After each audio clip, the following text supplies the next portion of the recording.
Bóg jest blisko. Biblia mówi, że Bóg jest na wyciągnięcie twojej modlitwy. Biblia mówi również o tym, że jeśli głos Jego dzisiaj usłyszysz, nie zatwardzaj swojego serca. Chcę ci powiedzieć, że ja w swoim życiu znalazłam się w takim miejscu, że myślałam, że nie ma dla mnie ratunku. Żyłam z gangsterem z krwi i kości. Chciał mnie zabić. Przystawił mi pistolet do głowy i chciał mnie zamordować. Ale przyszedł taki dzień, że spotkał Jezusa, narodził się na nowo, oddał Mu swoje życie. Bóg przebaczył Mu Jego grzechy.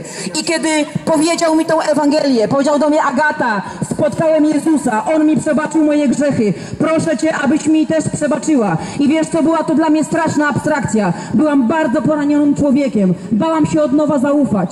Ale wiesz, kiedyś zaczęłam czytać Biblię. I w Biblii jest, ja byłam sprawiedliwym człowiekiem. Nigdy niczego nie ukradłam, nikogo nie zamordowałam. Byłam naprawdę dobrym człowiekiem. Biblia mówi sprawiedliwym grzesznikiem. Miałam własną sprawiedliwość, ale Biblia mówi również o tym, że z łaski jesteśmy zbawieni, nie przez uczynki. Za swoje uczynki nie wejdziesz do nieba.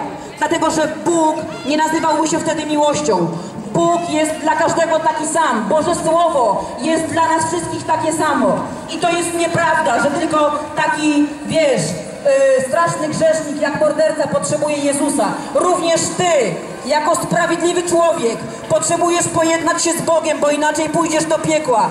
Ale Bóg jest tak dobry, że oddał swojego Syna, aby każdy, kto w Niego wierzył, nie umarł, ale miał życie wieczne. I kiedy ja zajrzałam do tej Biblii, to powiedziałam tak: Boże, wiem, że do Ciebie trzeba się z czegoś nawrócić, z grzechu, ale ja w sobie nie widzę grzechu. Ale kiedy zaczęłam czytać Biblię, to Bóg z Biblii przekonał mnie o grzechu, sprawiedliwości i o sądzie. I doszło do mnie takie słowo, że jeśli kobieta w swoim sercu porządliwie spojrzy na innego mężczyznę, winna jest grzechu cudzołóstwa. I wtedy poczułam, że jestem brudna, że w tym stanie, gdybym umarła, pójdę do piekła. I wiesz, ja wtedy przyjęłam Jezusa jako osobistego Pana i Zbawiciela. I potężna moc, taka sama, która Jezusa wzbudziła z martwych, wstąpiła do mojego życia i stałam się silna fizycznie i silna psychicznie i wybaczyłam mojemu mężowi. I ten sam człowiek, który chciał mnie zamordować, jest dzisiaj moim mężem.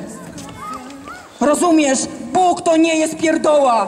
Krzyż to jest narzędzie zbrodni. Tam dokonała się potężna rewolucja. Tam Jezus Chrystus zmiótł szatana. Tam Jezus Chrystus pokonał śmierć i chorobę. Bóg jest wielki i potężny i woła Cię dzisiaj: przyjdź i oddaj mi swoje życie. Zakosztuj, jak dobry jest Pan. Przyjdź i sprawdź. Wystaw Boga na próbę, oddaj Mu swoje życie, a zobaczysz, co w Twoim życiu się wydarzy.